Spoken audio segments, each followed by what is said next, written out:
द्वारका शारदा पीठ के और ज्योतिष पीठ के। और ये बहुत बड़ा दुखद है सभी के लिए। हमारे इस मुक्षु भवन में जितने महात्मा हैं सबकी भावभीनी श्रद्धांजलि हुई और सभी आहत। जब भी महाराज जी आते थे तो सभी महात्मा दर्शन करने जाते थे, भोज भंडारा होता रहता था। और ये दुखद क्षण में फिर भी सब कोई साहस के साथ जैसा महाराज जी का आदेश था वैसे सब कोई परंपरा से रह रहे हैं, कर रहे हैं। और ये सबसे दुखद ये क्षण चल रहा है, फिर भी सभी उनके अनुयायी हैं, फॉलोअर हैं। और ये भावभीनी श्रद्धांजलि जो है महात्माओं की तरफ से हमारे मुक्षु भवन परिसर में इसमें 50 महात्मा रहते हैं और ये परंपरा से है। हम भी इसी कमेटी में हैं। महाराज जी प्रशंसा भी करते थे। जो इसके फाउंडर थे, संस्थापक स्वामी घनश्यामानंद तीर्थ, उस समय 52 में शरीर पूरा हुआ तो महाराज जी भी संजोग से हम लोग यहीं रह रहे हैं। और इस क्षण में सभी की तरफ से भावभीनी श्रद्धांजलि हम सब की तरफ से। हमारी तो व्यक्तिगत कोटि कोटि उनके चरणों में नमन है। महाराज जी के चरणों में बहुत ही वयोवृद्ध है। महाराज जी का संन्यास 72 वर्ष का संन्यास हो गया था और आज हमारे बीच में नहीं है, लेकिन उनकी कृतियाँ, उनके उपदेश हम लोगों के काम आ रहे हैं। बोलिए।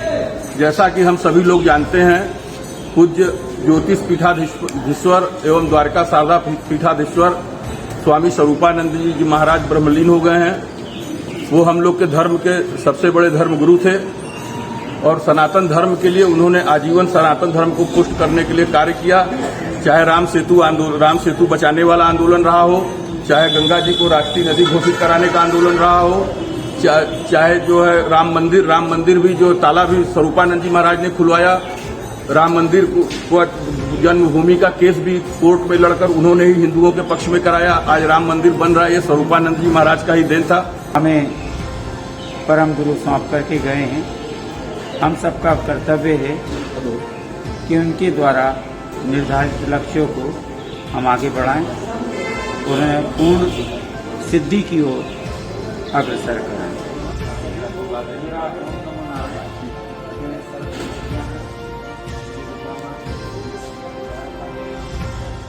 प्रातः स्मरणीय महाराज जी के चरणों में मैं हमारी दंडवत करता हूँ।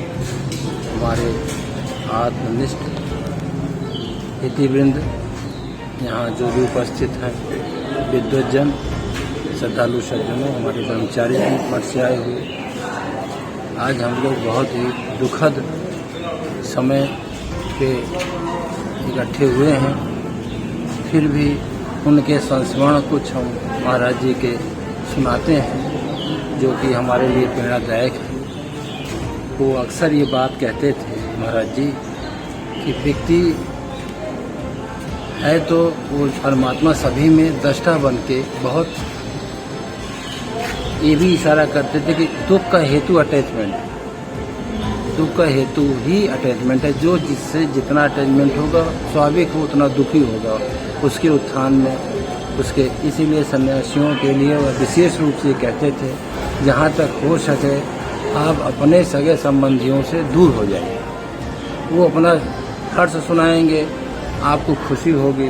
वो अपना विषाद सुनाएंगे, वो अपना अवनति सुनाएंगे तो आपको विषाद होगा। ये बात प्राय कहते थे। और ये संयोग है कि जब हम 94 में 94 में चतुर्मासा किए दिल्ली में, तो हम उसके बाद महाराज जी पता चला पुरानी दिल्ली में कोठी नंबर 6 में ठहरे हुए थे। मैं पहली बार दर्शन करने गया महाराज जी का, फूल माला लेके दंडवत प्रणाम किया और बोले कि आइए बंधु किसके शिष्य हो। तो हमने गुरु जी का नाम बताया तो गुरु जी को नहीं जानते थे। बोले वो किन के शिष्य हैं। तो बोले हमने अपने बड़े महाराज जी का नाम बताया तो एकदम से उछल पड़े, बड़े खुश हुए। बोले अभी हैं? हमें कहे हाँ है महाराज जी। बोले अरे कई भाषा बोलते थे वो, गंगोत्री उनके पास ठहरे थे जब पद यात्रा किए थे शंकराचार्य होने से पहले, मेरे ख्याल नियर अबाउट 70 की बात। और फिर और सी बातें हुई। फिर हम जब महाराज जी के पास गए, अस्वस्थ थे, उत्तरकाशी आ गए थे, तो हमने उनको बताया कि महाराज जी ऐसी ऐसी बात हुई। तो वो भी बड़े खुश हुए। बोले वो राम की कथा बड़ी अच्छी सुनाते हैं। रहे जब श्री राम जयराम को उद्बोधन होता था कथा से पहले,